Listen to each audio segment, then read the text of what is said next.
Good morning, good afternoon, good evening to East Central Missouri and the world, and welcome to the James Strong Show podcast number 201. Thank you for joining us. Thank you for making us a part of your day. I appreciate it. This podcast was recorded on the morning of Friday, January 1st, 2021, from the James Strong Studio in Western St. Charles County. Happy New Year to one and all. Glad to start a new year. 2020 was, let's just say, a challenge, okay, and leave it at that. Trying to keep civil in the new year. But 2020 is gone. 2021 has begun. What type of challenges will we stumble upon? We'll find out in the next 12 months now, won't we? A couple of updates. I took the week off last week. Sorry if you missed the podcast, but I had umpteen bajillion things to do during the holidays, trying best to visit with family. And for the most part, we were successful with that, trying to be prudent and be safe. For the most part, we eventually visited most all of the immediate family, so that was good. Also, as I've mentioned before, my father and I have undertaken a huge task of restoring a car. We're in the process of restoring a 1951 Jaguar Mark 7. I've told the story once before, but I'll tell it again. About 55 years ago, my father purchased this car, parked it in his garage, and it's basically been sitting there ever since.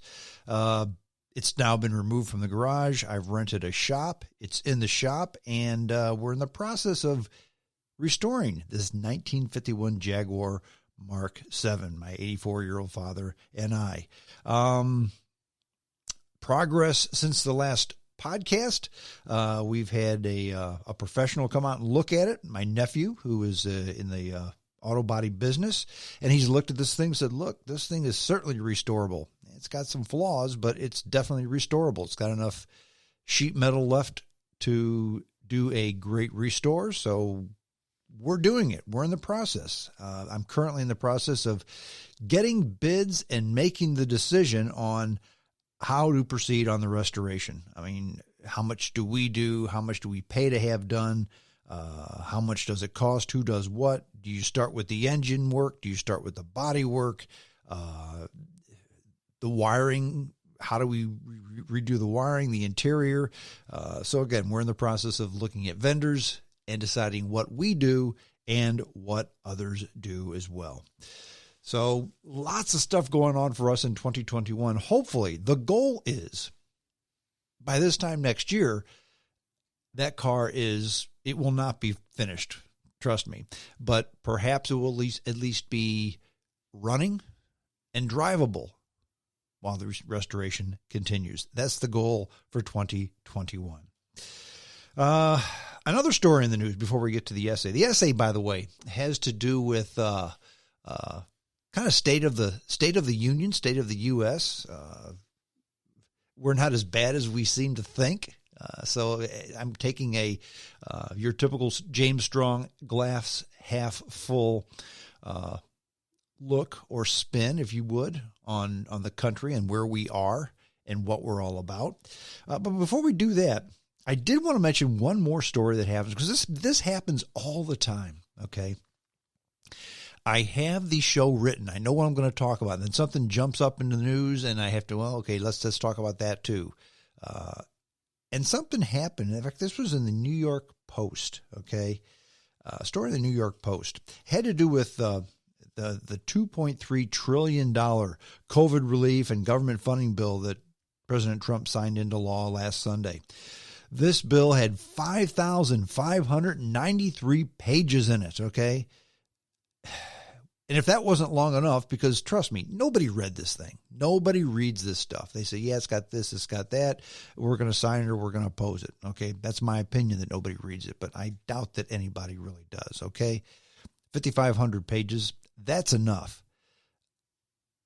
But things get worse. Now, according to the New York Post, there was what they call a committee comment attached to the annual Intelligence Authorization Act, which was rolled into this massive bill. Now, what did that do? With the Senate Intelligence Committee, chaired by Senator Marco Rubio, said in the comment that it, in quotes, directs the Director of Intelligence, in consultation with the Secretary of Defense and the heads of other agencies, to submit a report within 180 days of the bill's enaction to the Congressional Intelligence and Armed Service Committees on unidentified aerial phenomenons. That was attached to this bill that was signed into law last Sunday. Now, the report must address, in quotes again, observed airborne objects that have not been identified, and it should include detailed analysis of unidentified phenomena data collected by a variety of intelligence sources, including the FBI. The FBI now must disclose all their data as well. This is something new because they've never asked the FBI to do this. Now, what does this mean? Okay. What this means is that the sources must report information to a variety of government agencies. What does it not mean? It does not mean that they have to disclose any of this to the public. And maybe that's why it wasn't attached to the bill. It was just added as a comment. Okay, so there's no really written part of this bill that you can point to. Now, why are they doing this? Tic Tacs, all those other Tic Tacs, the fly fast UFOs, all this stuff, they are certainly a threat to national security. Now, why do I say that? Well, it's been established that they're there. Nobody's denying that as well. Numerous Air Force, Navy, Army pilots have reported these. And the government has basically admitted, yep, what they saw, we have no idea what this is. Now think about it. If there are unidentified aerial phenomena, and I'll use their term, not UFOs. They don't like that because that's UFOs are the tinfoil hat people. Unidentified aerial phenomena, that's the government, so it's different. But the government has admitted, yeah, these are out there and we don't know what they are. So think about it. If there are things flying out there that we can't catch, that, my friends, is a real threat to national security. Now, was this order hidden in the bill to avoid the tin hat foil conspiracy theories? Maybe. But it's an order nonetheless. So something's going to happen between now and 180 days from now. That's the fact. What's is still left to be determined is how much of this will we find out about. We will see. My essay today, it has to do with what happened in 2020, what's going to happen in 2021, and maybe it's human nature to look at the extremes. It's certainly an American thing to look at the extremes. I like to think of myself as a glass half full type of guy, okay? Others may see this as a glass half empty, but many, especially those in traditional media sources, don't see a glass half anything. They either see it, the cup running over, or it's been spilled on the counter, okay? Always extremes. And I think it's because extremism sells, okay? Rational thinking doesn't sell. Extremism sells. And when you've got umpteen bajillion different news sources with 24-hour access, all fighting for the same advertising dollars, if it bleeds, it leads. That's the old newspaper adage. But the more extreme it is, the more you get. You get the extremists on the left touting MSNBC as being the truth, the gospel. You have those on the right saying that Fox News is less so. Those on the right, I think those on the right are now leaning towards Newsmax or some of the other newer news sources. But nothing is considered. Nothing in the middle is considered anymore. Okay. In this essay, I asked some questions. Okay. First of all, is it fair to say that 2020 was a difficult year? Yes, I think that's very fair to say. In fact, pardon me, I think there are very few people who will not agree that 2020 was a difficult year. Is it also fair to say that our political leaders could have done a better job when leading during this pandemic?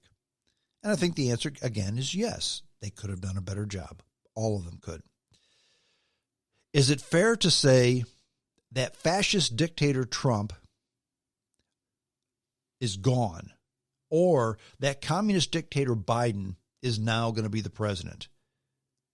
No and no. Neither of those statements are fair. Now, are Trump and Biden different politically? Of course. But neither one are fascists or communists or even socialists. And certainly they're not dictators because they were elected by the people. Now, all the bluster and BS that President Trump is putting up, what's going to happen is when it's time for Biden to take office, Trump will leave and Biden will come in. Okay? That's what's going to happen. It's what's always happened. It's what's going to happen this time. There is going to be no military stand. Nobody's going to refuse to leave. They're not going to have to pull the military in to get Trump out. None of that's going to happen, okay? There's a bunch of hyperbole going on, but nothing extreme is going to happen. Trust me, okay? But Trump is not a fascist. Biden is not a communist, okay? And they're certainly not dictators. Now, for whatever reason, we, and that includes me, I tend to do this sometimes, we tend to go to the extreme reaches of reality when things don't go our way. Hyperbole. In fact, not just hyperbole squared, it's hyperbole cubed. That's just how we roll for whatever reason. Trump wants to be king. Biden hates America. Wearing a mask means, okay, we're in 1984 now. We have no freedoms left in this country. That's all ridiculous. Every one of those statements are just ridiculous. There's a saying I like to, in fact, it's something I say. It's a saying that I repeat to myself and to others more often than any other saying. And it has to do with how we are in this country. I was sad for I had no shoes until I met the man who had no feet. In other words, perhaps it's true that things could be better. Perhaps we do need to be sad because we don't have any shoes. But friends, we're the only ones with feet when compared to many countries in the world. Contrary to popular belief, America is not going to hell in a handbasket. But we do have our problems, okay? That's not to say that things are happy and Pollyanna. This is like something out of Willy Wonka and the Chocolate Factory where everybody's happy. No, not at all. There's certainly room for improvement. And we certainly do have horrible things going on here, okay? And the free press reports it. I'll give you a perfect example, and this is very close to home. The town next to the one in which I live, Wentzville, Missouri, okay, in western St. Charles County. Earlier this week, it was a carjacking in western St. Charles County. In fact, there's been a gang who has been terrorizing the cities of Lake St. Louis, Chesterfield, and Town and Country. And what they do is they go into driveways and they check to see if a car is unlocked. If it is, they break into it. Or they take a car that's been running in the driveway, somebody's left it to warm up, they jump in and they steal it. The latest thing they've done is they actually carjacked or attempted to carjack a woman in Wentzville.